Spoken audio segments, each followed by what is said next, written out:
ಪ್ರಿಯ ವಿದ್ಯಾರ್ಥಿಗಳೇ, ಎಲ್ಲರಿಗೂ ಕೂಡ ಈ ಒಂದು ಮಧ್ಯಾಹ್ನದ ಶುಭ ವಂದನೆಗಳನ್ನು ವಹಿಸುತ್ತಾ ಇವೆಲ್ಲರೂ ಕೂಡ ಬಟ್ಟೆ ತುಂಬ ಚೆನ್ನಾಗಿ ಮಾಡ್ಕೊಂಡು ಬಂದಿದ್ದೀರಿ.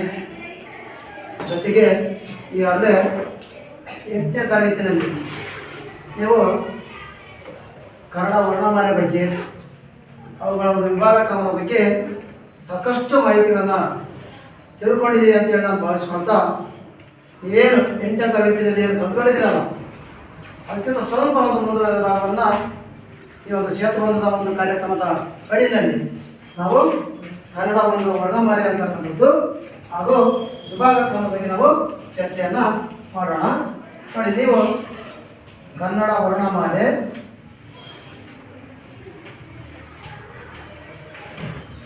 ಹಾಗೂ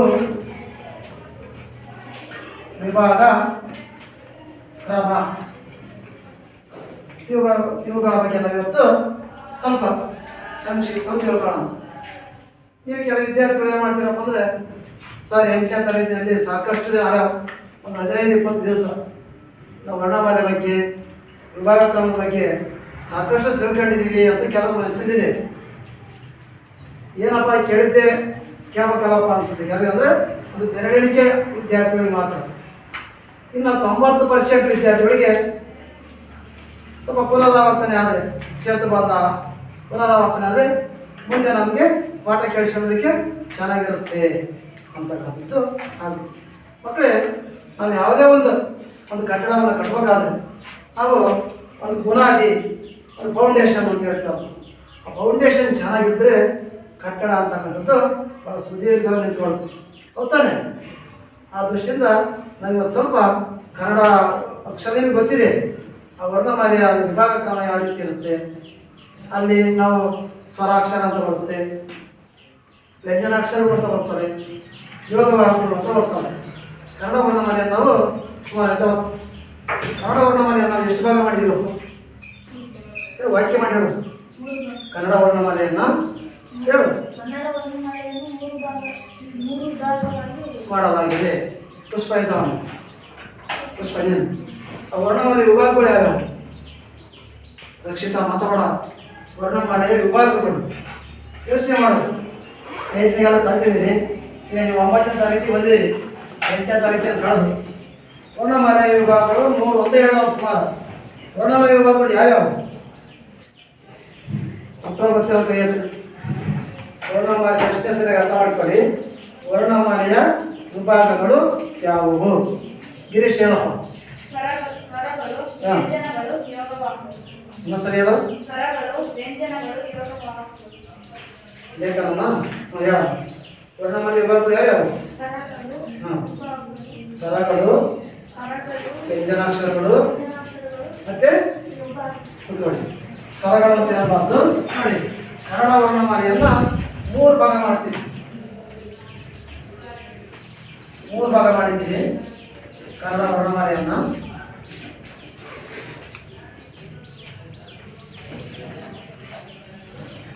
ನೋಡಿ, ಇಲ್ಲಿ ಒಂದನೇದು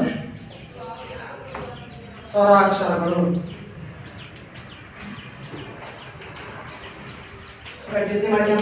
ಬರ್ಕೊಳ್ಳಿ. ಅದಕ್ಕೆ ವರ್ಣಮಾಲೆಯಲ್ಲಿ 49 ಅಕ್ಷರ ಇದೆ. 49 ತಾನೆ? ಆ ಒಂದು ವರ್ಣಮಾಲೆಯನ್ನು ನಾವು 3 ಭಾಗ ಮಾಡ್ತೀವಿ. ಮೊದಲನೇದು ಸ್ವರಾಕ್ಷರಗಳು, ಎರಡನೇದು ವ್ಯಂಜನಾಕ್ಷರಗಳು,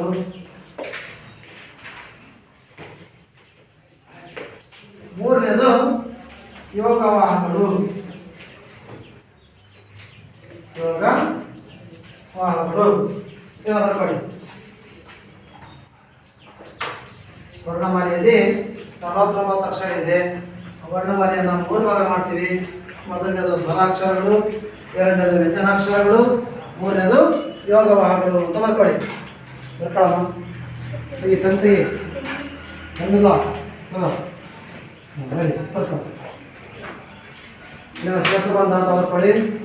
8ನೇದು ಕನ್ನಡ ವರ್ಣಮಾಲೆ ಹಾಗೂ ವಿಭಾಗ ಕ್ರಮ.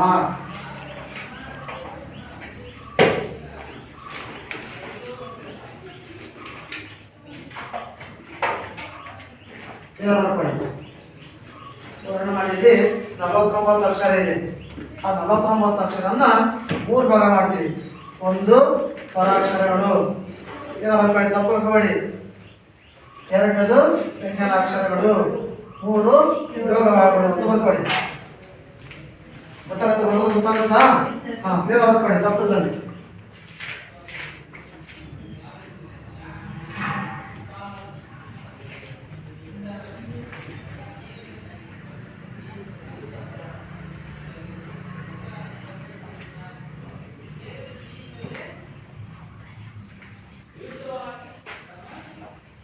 ಸ್ವರಾಕ್ಷರಗಳು, ವ್ಯಂಜನಾಕ್ಷರಗಳು, ಯೋಗವಾಹಗಳು. ಪೂರ್ಣಿಮಾ ಬರಮ್ಮ. ಸ್ವರಾಕ್ಷರದ ವಿಧಗಳನ್ನು ಬರಿ. ಅದನ್ನ ಸ್ವರಾಕ್ಷರ ಅಂತ ಹೇಳಿದ್ನಲ್ಲ, ಈ ಕಡೆ ಬರಿ. ಸ್ವರಾಕ್ಷರದ ವಿಧ ಯಾವ ಬರುತ್ತೆ ಬರಿ. 1 2 3 ಅಂತ ಹಾಕು. Very good. ಬರಿ. ಹ್ರಸ್ವ ಸ್ವರ, ಹ್ರಸ್ವ ಸ್ವರ ಅಂತ ಅಷ್ಟೇ ನೋಡಬೇಡ. ಹ್ರಸ್ವ ಸ್ವರ ಎರಡನೇದು ಬರಿ. ಕನ್ನಡ ಅಂಕೆ ಬಳಸ್ಕೊಂತೀನಿ ಆದಷ್ಟು ನೆಕ್ಸ್ಟ್ ಇದರಿಂದ. ಹಾಂ, ವೆರಿ ಗುಡ್. ದೀರ್ಘ ಸ್ವರ, ದೀರ್ಘ ಸ್ವರ ಮೂರನೇದು. ಹಾಂ, ಇನ್ನೊಂದು ಹೇಳಿದೆ ನಾನು, ಯೋಚನೆ ಮಾಡು. ಉತ್ತರ ಗೊತ್ತಿರೋ ಗಾಯತ್ರಿ. ಒಂದು ಹ್ರಸ್ವ ಸ್ವರ ಇದೆ, ಎರಡನೇದು ದೀರ್ಘ ಸ್ವರ ಇದೆ, ಮೂರನೇದು ಭಾಗ್ಯರೇಶ. ಬರಿ. ಕಡೆ ನಿಂತ್ಕೊಂಡು ಮೂರನೇದು ಬರೀವ. ಮೂರನೇದು ಬರಿ.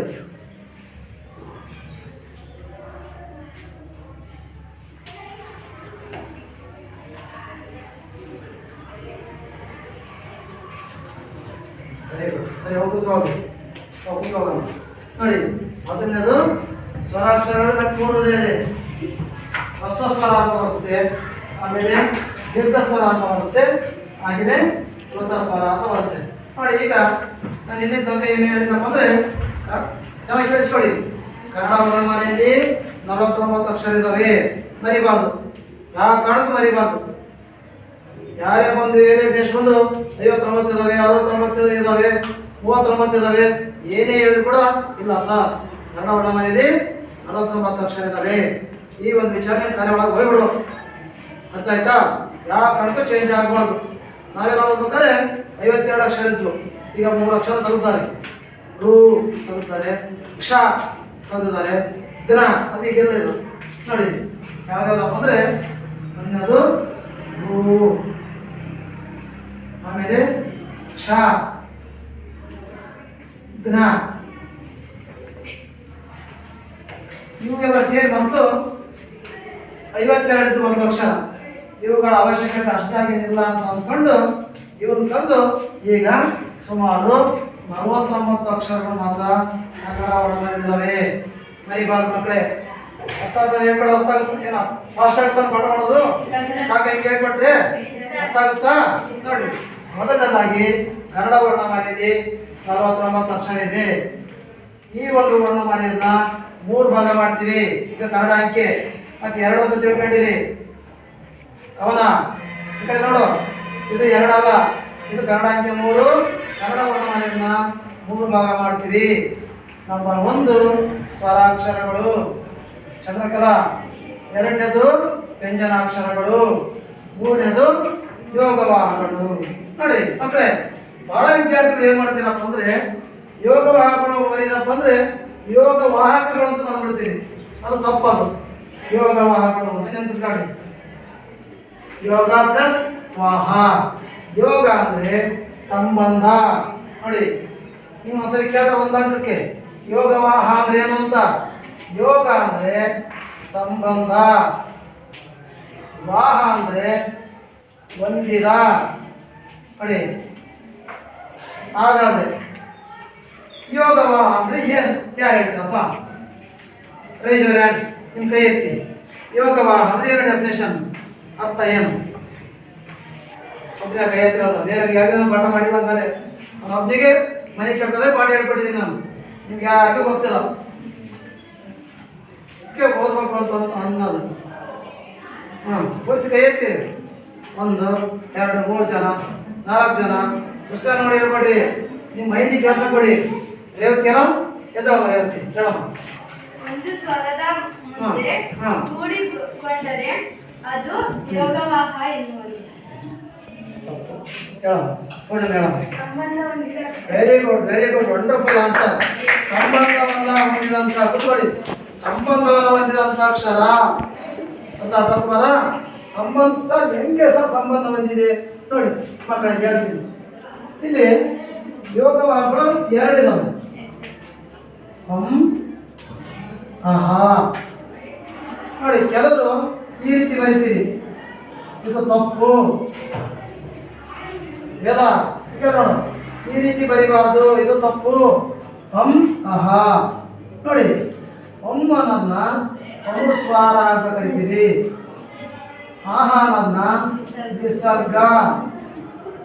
ಕೆಲವು ನಿಸರ್ಗ ಅಂತ ಬರೀತೀವಿ, ಅದು ತಪ್ಪು. ನಿಸರ್ಗ ಅನುಸ್ವಾರ, ಆಹಾ ನಿಸರ್ಗ. ಸಂಬಂಧವನ್ನು ಹೊಂದಿದಂಥ ಅಕ್ಷರಗಳು ಯಾವ ರೀತಿ ನೋಡಿ, ಆ ಪಕ್ಕ ಒಂದು ಸ್ವರ ಬಂದಿದೆ, ಇಲ್ಲ ಆ ಪಕ್ಕಕ್ಕೆ ಎರಡು ಸ್ವರ ಬಂದವು. ಅದಕ್ಕೆ ಸಂಬಂಧವನ್ನ ಹೊಂದಿದಂಥ ಅಕ್ಷರಗಳಿಗೆ ಯೋಗವಾಹಗಳು ಅಂತ ಕರೀತಾರೆ. ಯೋಗವಾಹಗಳು 9 ಇದಾವೆ. ಅರ್ಥಾಯ್ತಾ ನೋಡಿ, ಎಲ್ಲ ನೀವೆಲ್ಲ ಸುಮ್ಮನೆ ನಾವು 9 ಇದಾವೆ ಅಂತ ಹೇಳ್ತಾ ಇದ್ದೀನಿ. ನಮ್ಮ ಅಪ್ಪನ ಚೆನ್ನಾಗಿ ಅರ್ಥ ಮಾಡ್ಕೊಂತ ನನಗೆ ಏನಾದ್ರೆ ನೀವು ಅಂತೀರ. ಹಂಗಾದ್ರೆ ಯೋಗವಾಹಗಳು 9 ಇಲ್ಲ, 2 ಇದಾವೆ. ನೋಡಿ ಮಾಡಿದೀನಿ ಮಕ್ಕಳೇ, ಅವ್ರು ನೋಡಿ, ಅನ್ನೋದು ಅನುಸ್ವಾರ, ಅನ್ನೋದು ನಿಸರ್ಗ. ಸಂಬಂಧವನ್ನ ಹೊಂದಿದಂತ ಅಕ್ಷರಕ್ಕೆ ನಾವು ಯೋಗವಾಹಗಳು ಅಂತೇಳಿ ನಾವು ಕರಿತೀವಿ. ಗೊತ್ತಾಯ್ತಾ ನೋಡಿ, ಕೇಳಿಸ್ಕೊಂಡ್ರಿ. ಮೊದಲನೇದಾಗಿ ಏನು ಇವತ್ತು ಹೇಳಿದ್ವಿ, ಏನು ಅರ್ಥ ಮಾಡ್ಕೊಬೇಕು ಅಂದ್ರೆ, ಫಸ್ಟ್ ಕನ್ನಡ ವರ್ಣಮಾಲೆಯಲ್ಲಿ 49 ಅಕ್ಷರ ಇದಾವೆ. ಇಷ್ಟೆಲ್ಲರಿಗೂ ಅರ್ಥ ಆಯ್ತಾ ಮಕ್ಕಳೇ? ಸರಿ, ವರ್ಣಮಾಲೆಯನ್ನು 3 ಭಾಗ ಮಾಡಿದೀವಿ. ಇಷ್ಟು ಅರ್ಥ ಆಯ್ತಾ? 3 ಭಾಗ ಯಾವುದು ಅಂದ್ರೆ, ಮೊದಲನೇದಾಗಿ ಸ್ವರಾಕ್ಷರಗಳು, ಎರಡನೇದಾಗಿ ವ್ಯಂಜನಾಕ್ಷರಗಳು, ಮೂರನೇದು ಯೋಗವಾಹಗಳು. ಇಷ್ಟು ಅರ್ಥ ಆಯ್ತಾ? ಸರಿ, ಇದನ್ನ ಸ್ವಲ್ಪ ಬಳಸ್ತಾ ಇದನ್ನ ನೋಡಿ.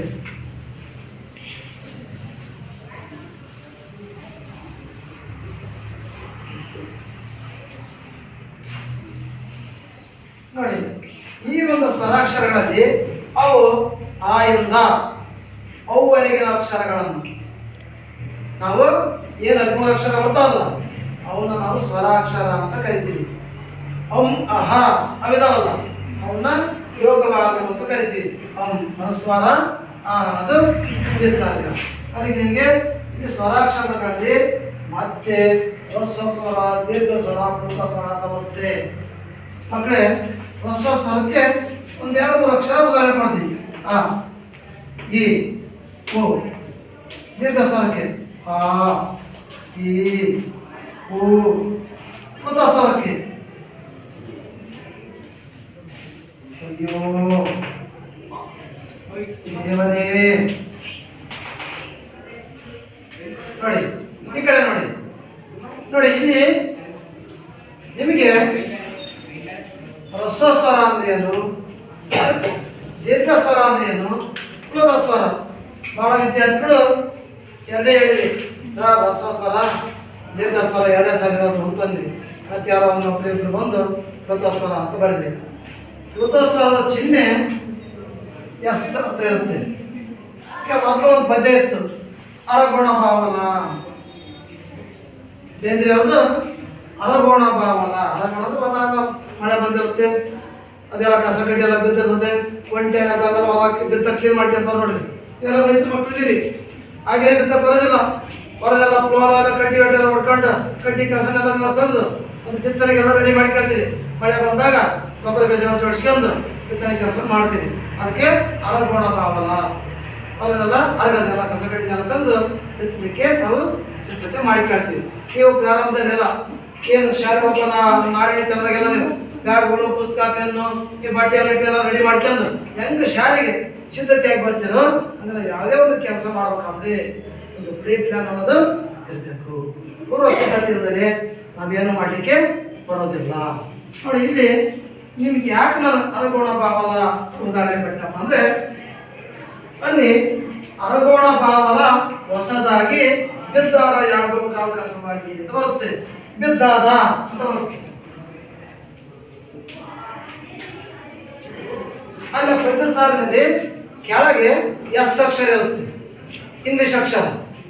ನೀವೆಲ್ಲ ಏನ್ ಮಾಡ್ತೀರಪ್ಪ ಅಂತಂದ್ರೆ, ಯಾಕೆ ಪಠ್ಯ ಪುಸ್ತಕ ಮುದ್ರಣ ಮಾಡೋರಿಗೆ ಬುದ್ಧಿ ಇಲ್ಲ, ಇಂಗ್ಲಿಷ್ ಅಕ್ಷರ ಬಂದ್ಬಿಡತ್ತಲ್ಲ, ಮರ್ತ ಹಾಕಿದ್ದಾರೆ ಅಂತ ತಿಳ್ಕೊಂಡ್ಬಿಡ್ತೀವಿ. ಅದು ಮರ್ತ ಹಾಕಿರಲ್ಲ, ಇದು ಪ್ಲುತಸ್ವರದ ಚಿಹ್ನೆ. ನೋಡಿ, ಪ್ಲುತಸ್ವರ ಅಂದ್ರೆ ಏನಂತ ನೆಕ್ಸ್ಟ್ ಹೇಳ್ತೀನಿ ನಾನು. ಮೊದಲನೇದಾಗಿ ನಾವು ಹ್ರಸ್ವಸ್ವರ ಬಗ್ಗೆ ತಿಳ್ಕೊಳ್ಳೋಣ. ಹ್ರಸ್ವಸ್ವರ ಅಂದ್ರೆ ಏನು, ಯಾರು ಹೇಳ್ತೀನಿ, ಯಾರು ಬಂದು ಎಕ್ಸ್ಪ್ಲೇನ್ ಮಾಡ್ತೀನಿ. ಹೇಳು, ಹ್ರಸ್ವಸ್ವರ ಅಂದ್ರೆ ಏನು ಹೇಳೋಣ. ಉದಾಹರಣೆ ಮಾಡಿದ್ದೀನಿ, ಅವ್ನು ಹೇಳೋಣ. ಹ್ರಸ್ವಸ್ವರ ಅಂದ್ರೆ ಏನು? ಏಕಮಾತ್ರ ಕಾಲದಲ್ಲಿ ಉಚ್ಚರಿಸಲಾಗುವ ಏಕಮಾತ್ರ. ಈಗ ಬೇರೆ ತರ ಹೇಳು. ಹಾಂ ಹೇಳು, ಅದು ಮಾಡಿ ಹೇಳು. ಒಂದು ಮಾತ್ರ ವೆರಿ ಗುಡ್, ವೆರಿ ಗುಡ್. ಅಕ್ಷರಗಳಿಗೆ ರಸಸ್ವರ ಎನ್ನುವರು. ಮಾತ್ರೆ ಅಂದ್ರೆ ಏನು? ಕಾಲಾವಧಿ. Very good. ಕಾಲಾವಧಿ, ಉಚ್ಚರಿಸಲು ತೆಗೆದುಕೊಳ್ಳುವ ಸಮಯ. ಸರಿ, ಆ ಈ ಉ ಅವನು ಯಾಕೆ ರಸಸ್ವರ ಅಂತ ಕರೀತಾರೆ? ಸರ್, ಅವನ ಒಂದು ಮಾತ್ರ ಕಾಲದಲ್ಲಿ ನಾವು ಸುಲಭವಾಗಿ ಉಚ್ಚಾರಣೆ ಮಾಡ್ತೀವಿ. ಸುಲಭವಾಗಿ ನಾವು ಉಚ್ಚಾರ ಮಾಡ್ತೀವಿ. Very good. ಆಯ್ತು, ಕೂತ್ಕೊಳ್ಳ. ನೋಡಿ, ಇದಕ್ಕೆ ನಾವು ನೋಡಿ ಗಿರೀಶ ಹೇಳ್ದ ಹ್ರಸ್ವಸ್ವರ ಅಂದ್ರೆ ಏನು ಅಂತ ಹೇಳಿ ತುಂಬಾ ಚೆನ್ನಾಗಿ ಉತ್ತರ ಕೊಟ್ಟ. ಸರ್, ಅದು ಹೆಚ್ಚಿಗೆ ಟೈಮ್ ತಗೊಳ್ಳೋದಿಲ್ಲ ಸರ್, ನಾವು ಬೇಗ ಉಚ್ಚಾರ ಮಾಡ್ತೀವಿ, ಒಟ್ಟುಗಾಗಿ ಉತ್ತರಿಸ್ತೀವಿ. ನೋಡಿ, ಚಿಟ್ಕಿ ಹೊಡಿತೀವಿ, ಒಂದ್ಸರಿ ಕಣ್ಣು ಒಂದ್ಸರಿ ಮುಟ್ಟಿಸ್ತೀವಿ, ಅದು ಒಂದು ಮಾತ್ರೆ. ಉದಾಹರಣೆ ಮಾಡಿ, ಅಷ್ಟೇ ಟೈಮ್ ತಗೊಳ್ಳಲ್ಲ. ನೀವು ಬಹುತೇಕ ವಿದ್ಯಾರ್ಥಿಗಳು ಕನ್ನಡ ವರ್ಣಮಾಲೆಯನ್ನು ಬಂದರೆ ಅ ಆ ಇ ಉ ಋ ಎ ಐ ಒ ಓ ಔ ಅಂ ಅಹ ಕ ಕ ಗ ಘ ಚ ಛ ಛ ನ ಟ ಟ ಡ ಣ ತ ತ ತ ನ ಪ ಪ ಪ ಮ ಯ ಲ ಲ ವ ಶೇ ಶ ಶ ಹ ಣ. ನೋಡಿ, ಅವರಿಗೆ ಕೇಳ್ತಾರೆ ಯಾರಪ್ಪ ನೀವು ಕನ್ನಡ ಮೇಷ್ಟ್ರು ಅಂತ ಹೇಳ್ಕೊಡ್ತಾರೆ. ನಾವು ಮಕ್ಕಳೇ ವ್ಯವಸ್ಥಿತವಾಗಿ ಹೇಳಿದ್ರೆ ಕನ್ನಡ ವರ್ಣಮಾಲೆಯನ್ನ ಒಂದೇ ಎರಡು ಸರಿಗೆ ಸುಸ್ತಾಗಿಬಿಡ್ತೀವಿ ನಾವು. ನಿಮ್ಮಂಗೆ ಹೇಳಿದ್ದೆ ಅದು ಹೇಳ್ಬಿಟ್ರೆ 10 ಸರಿ ಹೇಳಿದ್ರೆ ಸುಸ್ತಾಗಿದೆ. ನಾವು ಸುಸ್ತಾದ್ರೂ ಅಷ್ಟೇ ನಾವು ವ್ಯವಸ್ಥಿತವಾಗಿ ಹೇಳ್ಬೇಕು. ನೋಡಿ, ಇಲ್ಲಿ ಆ ಹೊಸ ಆ ಈ ರೀತಿ ಹೇಳೋದು. ಈ ಉ ಉ ಋ ಎ ಐ ಓ ಓ ಔ ಅಂ ಅಹ ಸುಧಾರಿಸ್ಬೇಕು. ಈ ಸಮಯ ಎಷ್ಟು ಆಳೆ. ಈ ಮತ್ತೆ ಕ ಖ ಗ ಘ ನ್ಯ ಚ ಛ ಜ ಝ ನ್ಯ ಟ ಠ ಡ ಢ ಣ ತ ಥ ದ ಧ ನ ಪ ಫ ಬ ಭ ಮ ಯ ರ ಲ ವ ಶ ಶ ಸ ಹ ಡ. ನೋಡಿ, ಎಷ್ಟು ಟೈಮ್ ಕಾಣ್ತೀವಿ. ಯಾರು ಅಧಿಕಾರಿಗಳು ಬರ್ತಾರೆ, ಒಂದ ನೀವು ಅವ್ರೇನು ಪುಸ್ತಕ ಇಟ್ಕೊಂಡು ಪಾಠ ಇಟ್ಕೊಂಡು ಕ್ವಶನ್ ಆನ್ಸರ್ ಕೇಳಲ್ಲ ಅವರು. ಗೊತ್ತಾಯ್ತಾ? ಸರ್ವೇಪಲ್ಲಿ ಡಾಕ್ಟರ್ ರಾಧಾಕೃಷ್ಣನ್ ಅವರು ಆ ಪಾಠ ತೆಗೆದು ನೋಡಿ ಮಕ್ಕಳೇ, ಸರ್ವೇಪಲ್ಲಿ ರಾಧಾಕೃಷ್ಣನ್ ಎಷ್ಟೋ ಜನಿಸಿದ್ರು, ಅವ್ರು ಏನಾಗಿದ್ರು ಅಂತ ಕೇಳೋದಿಲ್ಲ. ಯಾರೊಬ್ಬ ಬಂದ ತಕ್ಷಣ ಏನು ಮಾಡ್ತಾರೆ ಅವರು, ಕನ್ನಡವನ್ನು ಮಾಡಿ ಎಷ್ಟಿದಾವಪ್ಪ ಮಕ್ಕಳೇ, ನಿಮಗೆಲ್ಲ ಏನಿರ್ತೀವಿ ಮಕ್ಕಳೇ 49 ಇದ್ದಾವೆ ಬರೀಬಾರ್ದು ಅಂತ. ಆದ್ರೆ ನೀವು ಭಯದಿಂದ ಹೇಳ್ತಿರೋ, ಮುಂದೆ ಎದಕ್ಕಿಂತ ಹೇಳ್ತಿರೋ, ನೀವೆಲ್ಲ ಒಳ್ಳೆ ಬುದ್ಧಿವಂತ ಇದ್ದೀರಿ. ಯಾರೋ ಅಧಿಕಾರಿ ಬಂದು ಕೇಳೋಕ್ಕೆ ಎಲ್ಲ ನಿಮಗೆ ಟೆನ್ಷನ್ ಆಗಿ 49 ಕೊಡೋದಿಲ್ಲ ಸರ್, 39 ಅಂತ ಅಂದ್ಬಿಡ್ತೀವಿ. ಅವಾಗ ಅವ್ರು ಏನು ತಿಳ್ಕೊಂತಾರೆ, ಕನ್ನಡ ಬೇಷ್ಟು ಪಾಠ ಮಾಡಿಲ್ಲ, 39 ಅಂತ ಹೇಳ್ಕೊಟ್ಬಿಡ್ತಾರೆ. ನೋಡಿ, ನಮ್ಮ ಮೇಲೆ ಅಪವಾದ ಬರ್ತಾರೆ. ಅವ್ರು ಯಾರೇ ಅಧಿಕಾರಿ ಬರಲಿ ಏನೇ ಬರಲಿ, ನೀವು ಸಮಾಧಾನ ಇಟ್ಕೊಂಡು ಸರ್ 49 ಇದ್ದಾವೆ, ಅವಾಗ ನಿಮ್ಮ ಬಾಯಿಂದ ತಪ್ಪು ಕಳ್ಸಿಬಿಡ್ತಾರೆ. 39 ಇದಾವೆ ಕಣಮ್ಮ, 29 ಇದಾವೆ ಕಣಪ್ಪ ಅಂತ ಅಂತಿರ್ತಾರೆ. ಇಲ್ಲ ಸರ್, 49 ಸರಿ ಇರೋದು, ರಮೇಶ್ 49 ಅಂತ ಹೇಳ್ಕೊಡ್ತಾರೆ, ಅಷ್ಟೇ ಸರಿ ಇರೋದು ಅನ್ಬೇಕು. ಅವಾಗ ಬೇಷ್, ವೆರಿ ಗುಡ್ ಅಂತದೆ ಪ್ರಶಂಸೆಯ ಮಾತನ್ನು ಹೇಳ್ತಾರೆ. ನೀವೇನು ಮಾಡಬೇಕಪ್ಪ ಅಂದರೆ, ಯಾವುದೇ ಟೀಚರ್ಸ್ ಪಾಠ ಮಾಡಲಿ, ಅಪ್ಪ ನಿಮ್ಮ ಅಪ್ಪ ಅಮ್ಮ ಎಲ್ಲೋ ಕೂಲಿನಲ್ಲಿ ಮಾಡಿ ಕೆಲಸ ಕಳಿಸ್ತಾರೆ, ಎಲ್ಲೋ ಕೊಳ್ಕಾದ ಬಟ್ಟೆ ಹಾಕಿದ ಕೆಲಸ ಮಾಡ್ತಾರೆ. ನೋಡಿ, ಇವತ್ತೆಲ್ಲ ಮುದ್ದು ನೀವೆಲ್ಲ ಕಾಣ್ತೀರಿ. ನೋಡಿ, ಸರ್ಕಾರ ಸಾಕಷ್ಟು ಸೌಲಭ್ಯ ಕೊಟ್ಟಿದೆ, ಪಠ್ಯ ಪುಸ್ತಕ ಕೊಡ್ತಾ ಇದೆ, ನೋಟ್ ಪುಸ್ತಕ ಕೊಡ್ತಾ ಇದೆ, ಬಿಸಿ ಊಟ ಕೊಡ್ತಿದೆ, ಹಾಲು ಕೊಡ್ತಾ ಇದ್ದಾರೆ, ಸ್ಪೆಷಲ್ ಕ್ಲಾಸ್ ಇದೆ. ಆಮೇಲೆ ಯಾವ್ದು ಇನ್ನೊಂದು ಸಂಭ್ರಮ ಶನಿವಾರ ಅಂತ ಮಾಡ್ತಾರೆ, ಬ್ಯಾಗ್ ರೈತ ದಿನ ಅಂತ ಮಾಡ್ತಾರೆ. ಮಕ್ಕಳೆಲ್ಲ ಹೊರಗಡೆ ಪಟ್ಟ ಕೇಳಿಸ್ಕೊಂಡು ಸಾಕಾಗಿದ್ದಾರೆ, ಒಂದು ಶನಿವಾರ ಖುಷಿಯಾಗಿರಲಿ ಮಕ್ಕಳು. ಇಷ್ಟೆಲ್ಲ ಬಂದಿದೆ. ನಾವೆಲ್ಲ ಓದ್ಬೇಕಾದ್ರೆ ಯಾವುದೇ ಇದ್ರು ನಿಮಗೆಲ್ಲ ಒಳ್ಳೆ ಬಟ್ಟೆ ಕೊಡಿಸ್ತಾರೆ, ಯಾವುದೇ ಹಬ್ಬ ಕೊಟ್ಟು ಬಟ್ಟೆ ಕೊಡಿಸ್ತಾರೆ. ಇದರಿಂದ ನಿಮ್ಮ ಅಪ್ಪ ಅಮ್ಮ ಸಾಕಷ್ಟು ಕಷ್ಟಪಡ್ತಾರೆ. ಆ ಕಷ್ಟವನ್ನು ಮಕ್ಕಳೇ ನೀವು ಅರ್ಥ ಮಾಡ್ಕೊಂಡು ಇವತ್ತು ನಮ್ಮ ಅಪ್ಪ ಅಮ್ಮ ಈಗ ಕಷ್ಟಪಡ್ತಾರೆ, ನಾವು ಅವ್ರ ಮನಸ್ಸಿಗೆ ನೋವು ಮಾಡಬಾರ್ದು, ಟೀಚರ್ಸ್ ಮನಸ್ಸಿಗೆ ನೋವು ಮಾಡಬಾರ್ದು. ಎಲ್ಲ ಟೀಚರ್ಸ್ ಹೇಳ್ತಕ್ಕಂಥ ಪಾಠವನ್ನು ನಾವು ಕಲಿಬೇಕು ಅಂತಕ್ಕಂಥದ್ದು ನಿಮ್ಮ ಮನಸ್ಸಲ್ಲಿರಬೇಕು. ಅದಕ್ಕೆ ಮಕ್ಕಳೇ 12ನೇ ಶತಮಾನದಲ್ಲಿ ಬಸವಣ್ಣನವರು ಬಹಳ ಒಂದು ಒಳ್ಳೆಯ ಮಾತನ್ನು ಹೇಳಿದ್ದಾರೆ ನೋಡಿ. ನಾವು ಮಾತನಾಡ್ತಕ್ಕಂಥ ಮಾತು ಮಕ್ಕಳೇ ಇನ್ನೊಬ್ಬರಿಗೆ ನೋವಾಗಬಾರ್ದು, ಇನ್ನೊಬ್ಬರ ಮನಸ್ಸಿಗೆ ನೋವಾಗಬಾರ್ದು, ಮುಂದೆ ಬಿಟ್ಟು ಹಿಂದೆ ಆಡ್ಕೊಂಬಾರ್ದು. ನೋಡಿ ಹೇಳ್ತಾರೆ ಬಸವಣ್ಣನವರು 12ನೇ ಶತಮಾನದಲ್ಲಿ, ನುಡಿದರೆ ಮುತ್ತಿನ ಹಾರದಂತಿರಬೇಕು, ನುಡಿದರೆ ಮಾಣಿಕ್ಯದ ದೀಪ್ತಿ ಅಂತಿರಬೇಕು, ನುಡಿದರೆ ಸ್ಫಟಿಕದ ಸಲಾಕೆ ಅಂತಿರಬೇಕು, ನುಡಿದರೆ ಲಿಂಗ ಮೆಚ್ಚಿ ಹೌದೌದೆನ್ನಬೇಕು. ನೋಡಿ ನಮ್ಮ ಮಾತುಗಳು ಇನ್ನೊಬ್ಬರು ಕೇಳೋಕ್ಕೆ ಇಷ್ಟ ಆಗಬೇಕು. ಒಬ್ಬ ಮೇಷೆಲ್ಲ ಪಾಠ ಮಾಡ್ತಿರ್ತಾರೆ, ಒಂದು 45 ನಿಮಿಷ ಆಗುತ್ತೆ, ಬೆಲ್ ಆಗುತ್ತೆ.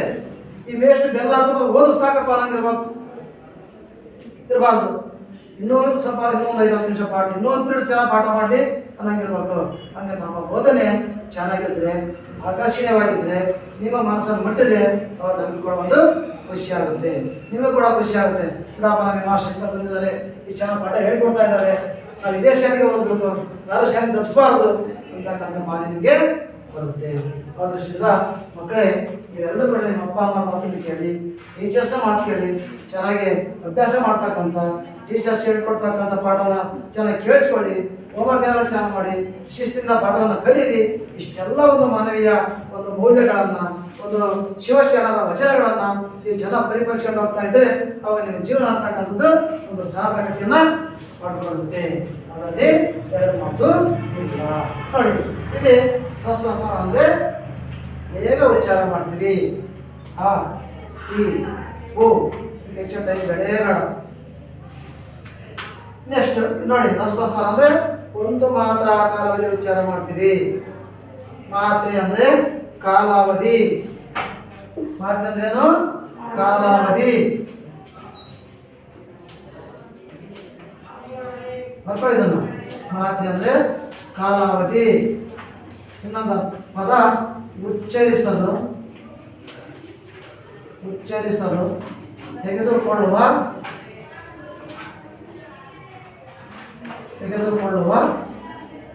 ಸಮಯ ಅಥವಾ ಕಾಲ.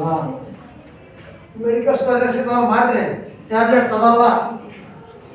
ವ್ಯಾಕರಣದಲ್ಲಿ ಮಾತ್ರೆ ಅಂದರೆ ಕಾಲಾವಧಿ, ಉಚ್ಚರಿಸಲು ತೆಗೆದುಕೊಳ್ಳುವ ಕಾಲ. ಕಾಣಿಸ್ತದ ಬೋರ್ಡು?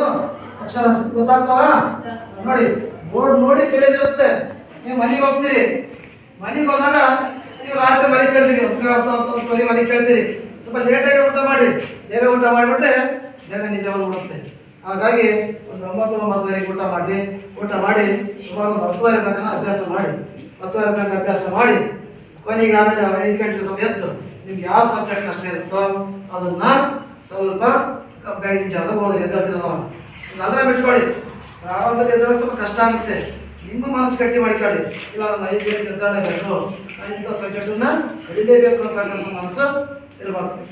ಯಪ್ಪ ಏನು ಹಂಗಪ್ಪ ಎದ್ದೇಳೋದು, ಯಾರು ಓದಿ ಯಾರು ಉದ್ಯಾನ ಆಗಿದ್ದಾನೆ ಬಿಡು ಅಂತ ನಿಮ್ಗೆ ಏನಾದರೂ ನಿಷೇಧಾತ್ಮಕ ಭಾವನೆ, ನೆಗೆಟಿವ್ ಸೆನ್ಸ್ ಇದ್ದರೆ ಅದು ಆಗೋದಿಲ್ಲ. ನಿಮಗೆ ಏನಾಗಬೇಕು ಅಂದರೆ ನಾನು ಓದಬೇಕು, ನಾನು ಬುದ್ಧಿವಂತ ಆಗಬೇಕು, ನಾನು ಚೆನ್ನಾಗಿ ಸಮಾಜದಲ್ಲಿ ಒಳ್ಳೆ ಗೌರವ ಸಿಗಬೇಕು, ದೇಶದಿಂದ ಕೂಡ ಒಂದು ಉನ್ನತ ವಿದ್ಯೆಯನ್ನು ತಗೋಬೇಕು ಅಂತಕ್ಕಂಥ ಭಾವನೆ ನಿಮ್ಮಲ್ಲಿ ಮಕ್ಕಳೇ ಇರಲಿ. ಅವಾಗ ನೀವು ತುಂಬ ಚೆನ್ನಾಗಿ ಅಭ್ಯಾಸವನ್ನು ಮಾಡ್ತೀರಿ. ಇಲ್ಲಿ ಮಾತ್ರೆ ಅಂದರೆ ಕಾಲಾವಧಿ, ಉಚ್ಚರಿಸಲು ತೆಗೆದುಕೊಳ್ಳುವ ಕಾಲ. ಹ್ರಸ್ವ ಸ್ವರ ಅಂದರೆ ಒಂದು ಮಾತ್ರ ಕಾಲಾವಧಿಯಲ್ಲಿ ಉಚ್ಚಾರ ಮಾಡ್ತೀವಿ, ಬೇಗ ಉಚ್ಚಾರ ಮಾಡ್ತೀವಿ, ಅದಕ್ಕೆ ಹೆಚ್ಚಿಗೆ ಟೈಮ್ ಬೇಕಿಲ್ಲ. ನೋಡಿ ಆ ಈ ಓ, ಅದೇ ರೀತಿ ರು ಎ ಓ ಎಲ್ಲವೂ ಕೂಡ ಒಂದು ಮಾತ್ರನೇ, ಒಂದು ಮಾತ್ರ ಕಾಲಾವಧಿ. ನೋಡಿ ನೆಕ್ಸ್ಟ್ ದೀರ್ಘ ಸ್ವರ ಅಂತೀವಿ. ಇದಕ್ಕೆ ಸ್ವಲ್ಪ ಟೈಮ್ ಕಾಯ್ತೀವಿ. ಆ ಈ ಓ ನೋಡಿ ಹೆಚ್ಚಿಗೆ ಟೈಮ್ ಕಾಯ್ತದೆ. ಎ ಓ ಔ ಐ ಅವೆಲ್ಲವೂ ಕೂಡ ದೀರ್ಘ ಸ್ವರ. ದೀರ್ಘ ಸ್ವರ ಅಂದರೆ ಎರಡು ಮಾತ್ರ ಕಾಲಾವಧಿ ಉಚ್ಚಾರ ಮಾಡ್ತೀವಿ. ಹ್ರಸ್ವ ಸ್ವರ ಅಂದರೆ ಒಂದು ಮಾತ್ರ ಕಾಲ ವಿಚಾರ ಮಾಡಿ ಲಾಸ್ಟ್ ಬೆಂಚು ಅಲ್ಲಿ ಏನೋ ಯೋಚನೆ ಮಾಡ್ತೀರಿ. ಒಂದು 40-45 ನಿಮಿಷ ಪಾಠ ಕೇಳಿಸ್ಕೊಂಡು ಇಂಟ್ರೆಸ್ಟ್ ನಿಮಗಿಲ್ಲ. ಯಾಕೆ ಹಿಂಗೆ ಆಗ್ತಾ ಇದೆಯೋ ಗೊತ್ತಿಲ್ಲ. ಊಟ ಏನೋ ಜಾಸ್ತಿ ಆಯ್ತು, ಊಟ ಸ್ವಲ್ಪ ರುಚಿಯಾಗಿತ್ತು, ಚೆನ್ನಾಗಿ ಊಟ ಮಾಡಿರಿ ಅನ್ನೋ ಅನಿಸುತ್ತೆ. ಇನ್ನು 7ನೇ ಪೀಳಿಗೆ ಹಂಗೆ. ಈಗ ಮೊದಲನೇ ಮಧ್ಯಾಹ್ನ ಫಸ್ಟ್ ಪೀಳಿಗೆ ಹಿಂಗಾದ್ರೆ ಕೊನೆ ಪೀಳಿಗೆ ಹಂಗೆ ಅಂತ ನೀವು ಹೇಳೋದು. ಊಟ ಮಾಡೋದು ಯೋಚನೆ ಮಾಡಬಾರ್ದು. ಕನ್ನಡ ಸರ್ ಪಾಠ ಮಾಡಕ್ಕೆ ಬಂದಿದ್ದಾರೆ, ಅವನ್ನ ಅವ್ರು ಏನೇನು ಹೊಸ ಹೊಸ ವಿಚಾರಗಳನ್ನು, ಹೊಸ ಹೊಸ ಆಲೋಚನೆಗಳನ್ನು ನೀವು ಬೇಗ ತಗೊಂಡು ನಿಮ್ಮ ತಲೆ ಒಳಗೆ ಹಾಕ್ಕೊಬೇಕು. ನಾವು ಫಿಸಿಕಲಿ ದಪ್ಪ ಆಗೋದಲ್ಲ, ನಾನು 70 kg ಅದೇ 80 kg ಅದೇ ಅಲ್ಲ. ನೀವು ಮಾನಸಿಕವಾಗಿ ಚೆನ್ನಾಗಿ ಬೆಳಿಬೇಕು. ಭೌತಿಕವಾಗಿ ಬೆಳೆಯೋದು ಮುಖ್ಯ ಅಲ್ಲ. ಮಾನಸಿಕವಾಗಿ ಚೆನ್ನಾಗಿ ಬೆಳೆದ್ಬಿಟ್ರೆ ನಿಜವಾಗ್ಲೂ ಕೂಡ ನೀವು ಮುಂದೆ ಒಳ್ಳೊಳ್ಳೆ ಪ್ರಜೆಗಳು ಆಗ್ತೀರಿ, ಉತ್ತಮ ಪ್ರಜೆಗಳು ಆಗ್ತೀರಿ. ಗೊತ್ತಾಯ್ತಾ? ಹಾಗಾಗಿ ಯಾವುದೇ ಟೀಚರ್ಸ್ ಆಗಲಿ ಅವ್ರು ಏನೇನು ಹೇಳ್ತಾರೋ ಹೊಸ ಹೊಸ ವಿಚಾರಗಳನ್ನು ಬೇಗ ಬೇಗ ತಲೆ ಹಾಕ್ಕೊಂಬಿಡ್ರಿ. ನೋಡಿ, ಇವತ್ತು ನಾನು ಪಾಠ ಮಾಡ್ತಾ ಇದ್ದೀನಿ, ನಾಳೆ ನಾನು ಸರ್ ನೀವು ಕೂತ ಬರೀ ಸರ್ ನಾನೇ ಪಾಠ ಮಾಡ್ತೀನಿ ಅಂತ ಅನ್ಬೋದು. ಯಾವಾಗ ನೀವು ಚೆನ್ನಾಗಿ ಕೇಳಿಸ್ಕೊಂಡಾಗ ನೀವೇನು ಮಾಡ್ಬಿಡ್ತೀರಿ, ಇವತ್ತೆಲ್ಲ ತುಂಬ ಚೆನ್ನಾಗಿ ಕೇಳಿಸಿರ್ತೀರಿ. ರಾತ್ರಿ ನಾಳೆ ಕುತ್ಕೊಂಡು ಈ ಪ್ರಶ್ನೆ ಕೇಳಿದ್ರೆ ಉತ್ತರ ಹೇಳೋದು ನೀವು. ಯಾಕೆ? ನಿಮ್ಮಲ್ಲಿ ಸ್ಮರಣ ಶಕ್ತಿ, ಜ್ಞಾಪಕ ಶಕ್ತಿ ಕಡಿಮೆ ಆಗಿಬಿಡುತ್ತೆ. ನೀವು ರಾತ್ರಿ 10-10:30 ಮನೆ ಕೇಳ್ತಿರೋ, ಇವತ್ತು ಕನ್ನಡ ಸರ್ ಕ್ಲಾಸ್ ಮಾಡಿದ್ರು, ವರ್ಣಮಾಲೆ ಮತ್ತು ವರ್ಣಮಾಲೆ ವಿಭಾಗ ಬಗ್ಗೆ ಹೇಳ್ಕೊಟ್ರು, ಇಷ್ಟೇ ಚೆನ್ನಾಗಿ ಊಟ ಮಾಡಿ ಒಂದು 10 ನಿಮಿಷ ಕಾಗಡಿ ಬರೋದಿಲ್ಲ ಅಂತ ಒತ್ತಾಡ್ತಿರ್ತೀರಿ. ಅವಾಗ ನೆನಪು ಮಾಡಿಕೊಳ್ಳಿ, ಕನ್ನಡ ಸರು ಇಂಥ ಪ್ಯಾಂಟ್ ಶರ್ಟ್ ಹಾಕಿ ಹೋದ್ರು, ಇದೇ ತಾರೀಕು ಮಾಡಿದ್ರು, ಇದೇ ಫಿಗರು ನಿಮ್ಮ ಕಣ್ಣು ಬಂದು ಬರಬೇಕು. ಕೆಲವು ಧಾರಾವಾಹಿಗಳು ನೋಡ್ತೀರಿ, ಕೆಲವು ಭಾಳ ಜನ ನೋಡ್ತೀರಿ, ನೋಡ್ಬೇಡಪ್ಪ ಅಂತಂದ್ರೆ ಅಮೃತ ಧಾರೆ ನೋಡ್ತೀರಿ, ಪುಟ್ಟ ಮಕ್ಕಳು ನೋಡ್ತೀರಿ, ಇನ್ನು ಯಾವ್ಯಾವ ನೋಡ್ತೀರಿ.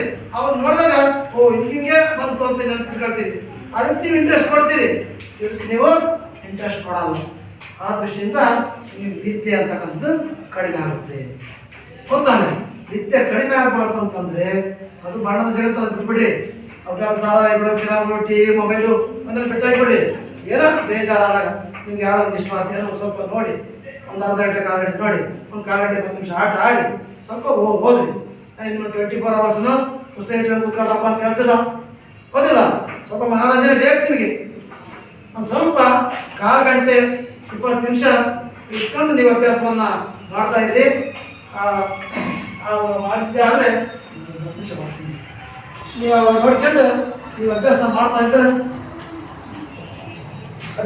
ಇದ್ರೆ ತುಂಬ ಚೆನ್ನಾಗಿ ಪಾಠ ನಿಮಗೆ ಅರ್ಥ ಆಗುತ್ತೆ. ಅವಾಗ ನೀವು ಓದೋದು ನೀವು ಚೆನ್ನಾಗಿ ನೆನಪು ಮಾಡ್ಕೊಂತ ನೀವಿರಿ, ಅವಾಗ ನಿಮ್ಮ ತಲೆ ಒಳಗೆ ಬೇಗ ನಿಮಗೆ ಹೋಗುತ್ತೆ. ಯಾವುದು ಎಲ್ಕಾಯಿ ಅಂತ ಹೇಳ್ಬೇಕು. ಅವಾಗ ನೀವು ಅದನ್ನು ನೆನಪು ಮಾಡ್ಕೊಂಡ್ರೆ ಅದು ನಿಮ್ಮ ಮನಸ್ಸಿನಲ್ಲಿ ಸುದೀರ್ಘ ಕಾಲ ಇರುತ್ತೆ. ಅರ್ಥ ಆಯ್ತಾ? ಈಗ ನಾನು ನಿಮಗೆಲ್ಲ ಇದೆಲ್ಲ ಮಾಡ್ತಾ ಇದ್ದೀನಿ, ನಾನು ಓದ್ಕೊಂಬಂದು ಮಾಡ್ತಾ ಇಲ್ಲ. ಅರ್ಥ ಆಯ್ತಾ? ನಮಗೆ ಒಬ್ಬರು ಕನ್ನಡ ಮೇಷ್ಟ್ರು ಒಬ್ಬರು ನೋಡಿ, ಇವತ್ತು ನಾವು ನೆನಪು ಮಾಡ್ಕೊಳ್ತಾ ಇದ್ದೀವಿ. GNM ಅಂತ ನಾನು ಪೂರ್ತಿ ಹೈಸ್ಕೂಲ್ ಪೂರ್ತಿ ನಾವು ಬರಂಸಾರದಲ್ಲಿ ಓದಿದ್ದು. ನಮಗೆ GN ಮುರುಳಸಿದ್ದಪ್ಪ ಅಂತಿದ್ರು, GN ಮುರುಳಸಿದ್ದಪ್ಪ ಅಂತಿದ್ರು.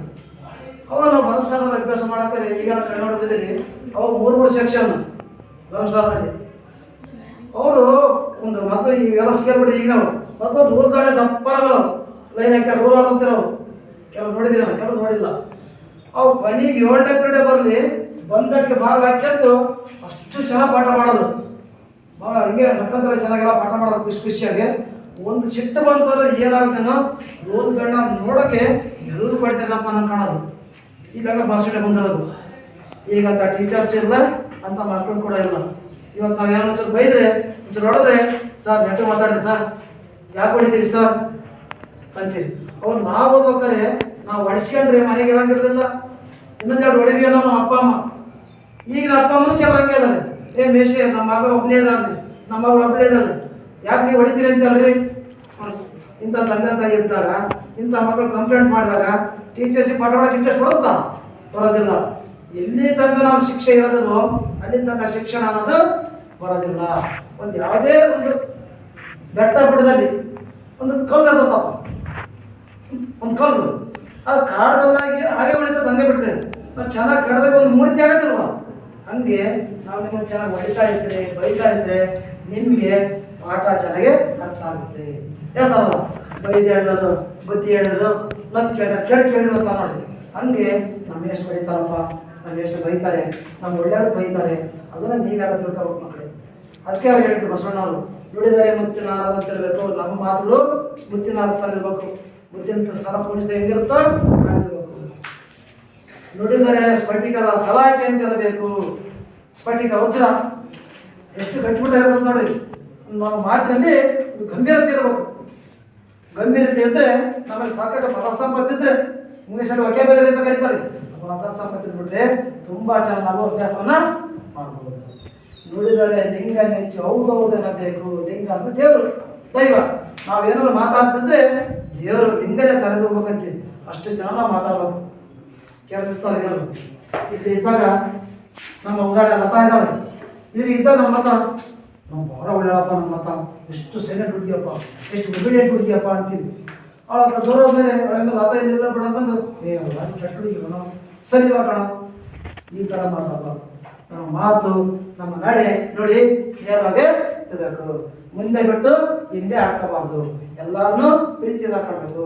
ಶಿಕ್ಷಕನಾಗಿರ್ತಕ್ಕಂಥವನು ಲಘು ಮುಖದಿಂದ ಪಾಠವನ್ನ ಎಲ್ಲರಿಗೂ ಕೂಡ ಆಕರ್ಷಣೀಯ ರೀತಿಯಲ್ಲಿ ಬೋಧನೆ ಮಾಡಬೇಕು.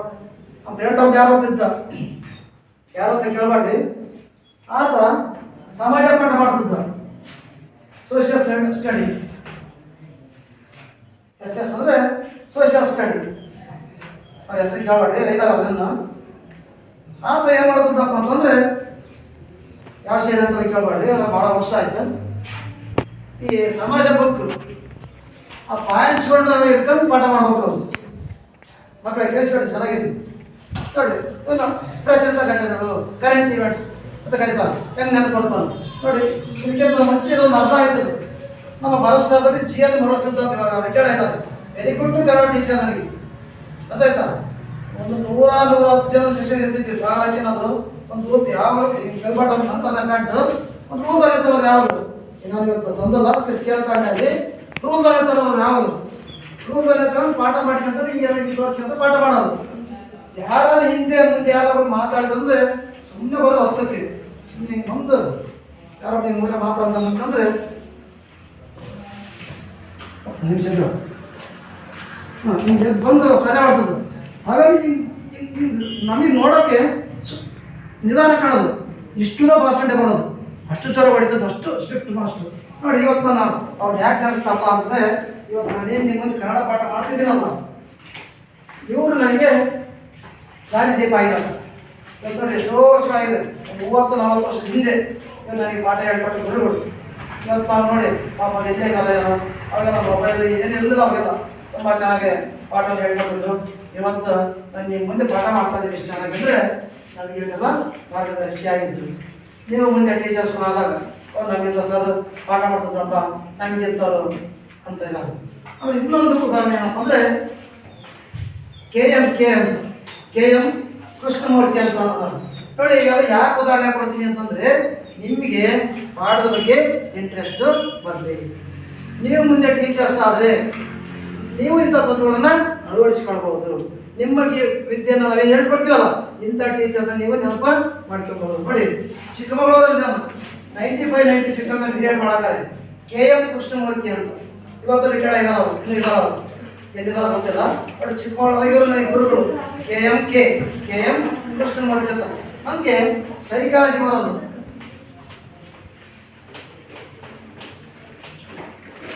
ಅಂದರೆ ಮನಃಶಾಸ್ತ್ರ ಅಂತ ನೋಡಿ.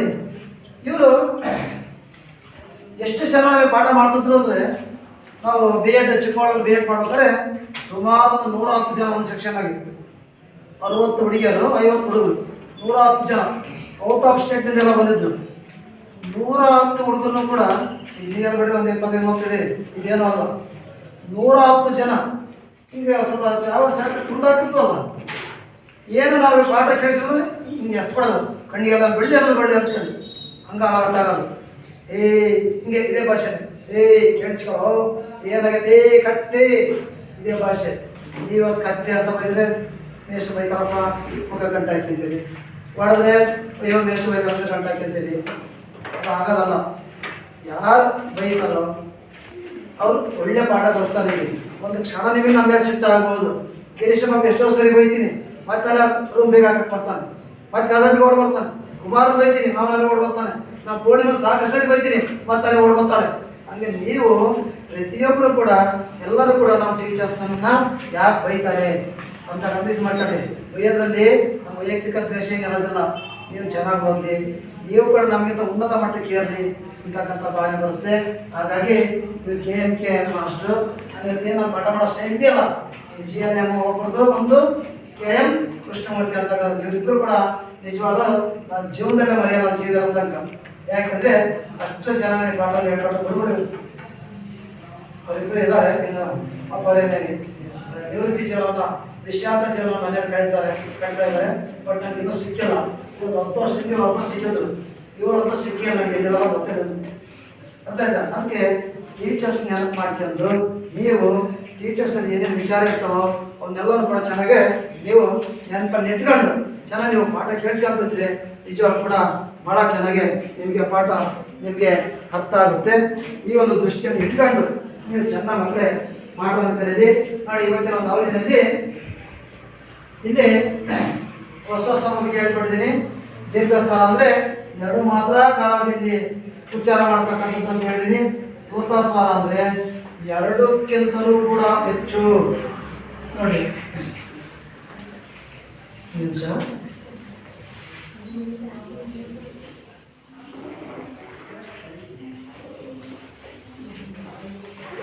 ಇಲ್ಲಿ ಈಗಾಗಲೇ ನೀವು ಹ್ರಸ್ವ ಸ್ವರ ಮತ್ತೆ ದೀರ್ಘ ಸ್ವರದ ಬಗ್ಗೆ ನೀವು ಅರ್ಥ ಮಾಡ್ಕೊಂಡಿದ್ದೀರಿ. ಹ್ರಸ್ವ ಸ್ವರ ಅಂದರೆ 1 ಮಾತ್ರ ಕಾಲದಲ್ಲಿ ನಾವು ಉಚ್ಚಾರ ಮಾಡ್ತೀವಿ. ದೀರ್ಘ ಸ್ವರ ಅಂದರೆ 2 ಮಾತ್ರ ಕಾಲದಲ್ಲಿ ನಾವು ಉಚ್ಚಾರ ಮಾಡ್ತೀವಿ. ಅಲ್ಲಿ 3ನೇದು ಪ್ಲುತ ಸ್ವರ ಅಂತ ಹೇಳಿದೆ. ಪ್ಲುತ ಸ್ವರ ಏನು? ಪ್ಲುತ ಸ್ವರ ಅಂದರೆ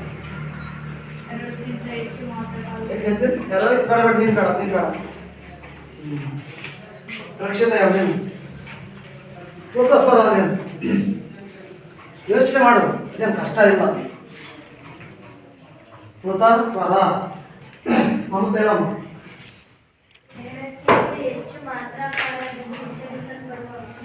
ಹೇಳಿ, ಹೆಂಗೆ ಹೇಳಿ ನೀನು? 2 ಅಥವಾ 2ಕ್ಕಿಂತ ಹೆಚ್ಚು ಮಾತ್ರ ಕಾಲದಲ್ಲಿ ಉಚ್ಚರಿಸ್ತಕ್ಕಂಥ ಅಕ್ಷರಗಳು, ಅದಕ್ಕೆ ನಾವು ಪ್ಲುತ ಸ್ವರ ಅಂತ ಕರಿತೀವಿ. ನೀವು ಕೂತ್ಕೊಳ್ಳಿ.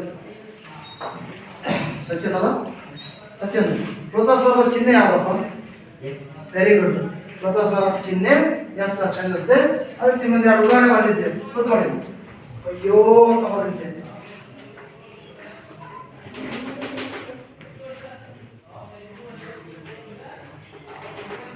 ಅದಕ್ಕೆ ಯಾಕೆ ಹಿಂಗೆ ಚುಕ್ಕಿ ಇಟ್ಟಿದ್ದೀನಿ? ಈಗ ಹ್ರಸ್ವ ಸ್ವರ ಅಂತ ಹೇಳಿದೆ.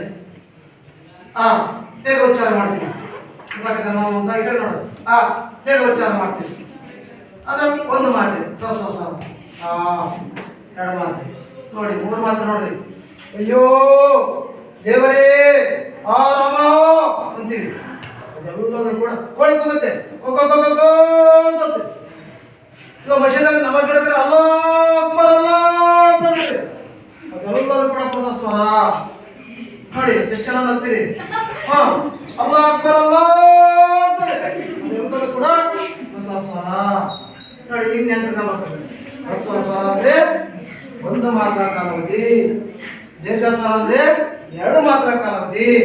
ಪ್ಲುತ ಸ್ವರ ಅಂದರೆ 2 ಅಥವಾ 2ಕ್ಕಿಂತ ಹೆಚ್ಚು ಮಾತ್ರ ಕಾಲದಲ್ಲಿ ಉಚ್ಚಾರ ಮಾಡ್ತಾರೆ, ಅದು ಪ್ಲುತ ಸ್ವರ.